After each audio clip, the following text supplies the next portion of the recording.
House को नहीं चलाना ये अगर तय करके आए हैं तो ये democracy, you are killing the democracy, you are killing the democracy. ಶಿಕ್ಷಣದಲ್ಲಿ ಕೇಸರೀಕರಣ ಮಾಡೋ ಯತ್ನ ಸನಾತನ ದೇಶದ ಸಂಸ್ಕೃತಿ ಮತ್ತು ಶಿಕ್ಷಣದ ಭಾಗ ಆಗಿರಬೇಕು. ದೇಶದಲ್ಲಿ ಸನಾತನ ಬೇರೂರೋ ಅಗತ್ಯ ಇದೆ. ಸನಾತನ ದೇಶದ ಸಂಸ್ಕೃತಿ ಮತ್ತು ಶಿಕ್ಷಣದ ಭಾಗ ಆಗಬೇಕಾ? ನಮಸ್ಕಾರ. ಉಪರಾಷ್ಟ್ರಪತಿ ಮತ್ತು ರಾಜ್ಯಸಭೆ ಸಭಾಪತಿ ಜಗದೀಪ್ ಧನ್ಕರ್ ಅವರು ಹಿರಿಯರ ಮನೆ ಅಂತ ಕರೆಯೋ ರಾಜ್ಯಸಭೆಯಲ್ಲಿ ಸಂಸದರು ಎಂದಿಗೂ ಕೂಡ ಸಂವಾದವನ್ನ ನಡೆಸೋದಿಲ್ಲ. ಹಾಗಾಗಿ ಸಂಸದರು ವೇದಾಂತವನ್ನ ಅಧ್ಯಯನಿಸಬೇಕು ಅಂತ ಹೇಳಿದ್ರು. ಹಾಗೇನೆ ಒಂದು ಪ್ರದೇಶವನ್ನ ತೆಕ್ಕೆಗೆ ತೆಗೆದುಕೊಳ್ಳೋದಕ್ಕೆ ಇರೋ ಉತ್ತಮ ಮಾರ್ಗ ಅಂದ್ರೆ ಆ ಪ್ರದೇಶದ ಸಂಸ್ಕೃತಿಯನ್ನ ಅಳಿಸಿ ಭಾಷೆಯನ್ನ ನಾಶ ಮಾಡೋದು ಅನ್ನೋ ಹೇಳಿಕೆಯನ್ನ ನೀಡಿದ್ರು. ಇವರು ಹೇಳುವಂತೆನೆ ಇದೀಗ ಬಿಜೆಪಿ ಉತ್ತರ ಹಿಂದಿ ಭಾಷೆಯನ್ನ ದಕ್ಷಿಣದ ರಾಜ್ಯಗಳ ಮೇಲೆ ಹೇರೋದಕ್ಕೆ ನಾನಾ ರೀತಿಯಲ್ಲಿ ಯತ್ನಿಸ್ತಾ ಇದೆ. ಇನ್ನು ರಾಜ್ಯಸಭೆಯ ಕಲಾಪಗಳನ್ನ ನಡೆಸೋ ಧನ್ಕರ್ ಅವರು ಪಕ್ಷಾತೀತವಾಗಿ ಇರಬೇಕಾದವರು ಪಕ್ಷಪಾತೀಯವಾಗಿ ಕಲಾಪಗಳನ್ನ ನಡೆಸ್ತಾ ಇದ್ದಾರೆ ಅಂತ ಧನ್ಕರ್ ಅವರ ಪದಚ್ಯುತಿಗೆ ಒತ್ತಾಯಿಸಿ ವಿರೋಧ ಪಕ್ಷಗಳು ಅವಿಶ್ವಾಸ ನಿರ್ಣಯವನ್ನ ಮಂಡಿಸಿದ್ರು. ಅಷ್ಟೇ ಅಲ್ಲ, ಸಭಾಪತಿ ಸ್ಥಾನದಲ್ಲಿದ್ದಾಗ ಧನ್ಕರ್ ಅವರು ಈ ವರ್ಷದ ಜುಲೈನಲ್ಲಿ ತಮ್ಮನ್ನ RSS ಏಕಲವ್ಯ ಅಂತ ಕರೆದುಕೊಂಡಿದ್ರು. ಇವೆಲ್ಲವೂ ಕೂಡ ಕಳೆದ ಒಂದು ವರ್ಷದಲ್ಲಿ ಧನ್ಕರ್ ಅವರು ನೀಡಿದ ಹೇಳಿಕೆಗಳು ಹಾಗೂ ವಿರೋಧ ಪಕ್ಷಗಳ ಜೊತೆಗೆ ಧನ್ಕರ್ ಅವರು ನಡೆದುಕೊಂಡ ರೀತಿ, ಕಲಾಪದ ವೇಳೆ ಪಕ್ಷಾತೀತವಾಗಿ ಇರಬೇಕಾದವರು ಪಕ್ಷಪಾತೀಯವಾಗಿ ನಡೆದುಕೊಂಡ ಹಲವಾರು ಉದಾಹರಣೆಗಳನ್ನ ವಿರೋಧ ಪಕ್ಷದ ನಾಯಕರು ನೀಡಿದ್ದಾರೆ. ಅಷ್ಟೇ ಅಲ್ಲ, ಕಲಾಪದ ವೇಳೆ ಮಲ್ಲಿಕಾರ್ಜುನ್ ಖರ್ಗೆ ಅವರು you are killing the democracy ಅಂತ ಧನ್ಕರ್ ಅವರಿಗೆ ಹೇಳಿದ್ರು.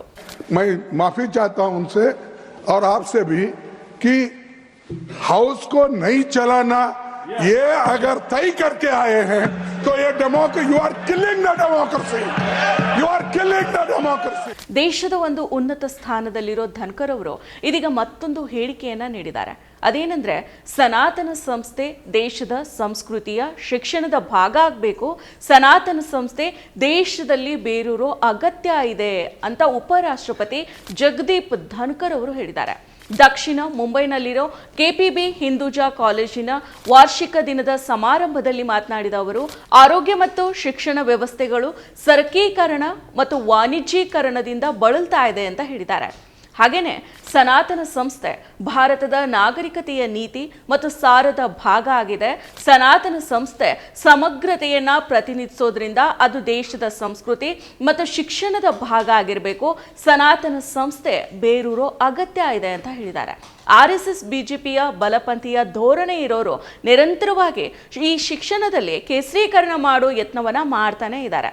RSS ನಾಯಕರು ಕೂಡ ಶಿಕ್ಷಣದಲ್ಲಿ ಕೇಸರೀಕರಣವನ್ನ ಅಳವಡಿಸಬೇಕು ಅಂತ ಹೇಳಿಕೆಗಳನ್ನ ನೀಡ್ತಾನೆ ಬರ್ತಾ ಇದ್ದಾರೆ.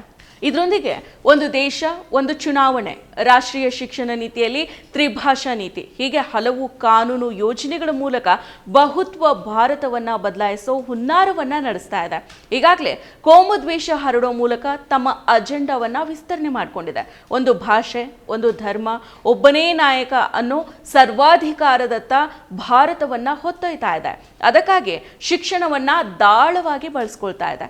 ಈ ನಡುವೆ ಧನ್ಕರ್ ಅವರು ಸನಾತನ ಸಂಸ್ಥೆ ದೇಶದ ಸಂಸ್ಕೃತಿಯ ಶಿಕ್ಷಣದ ಭಾಗ ಆಗಬೇಕು, ಸನಾತನ ಸಂಸ್ಥೆ ದೇಶದಲ್ಲಿ ಬೇರೂರೋ ಅಗತ್ಯ ಇದೆ ಅನ್ನೋ ಹೇಳಿಕೆಯನ್ನ ನೀಡಿದ್ದಾರೆ.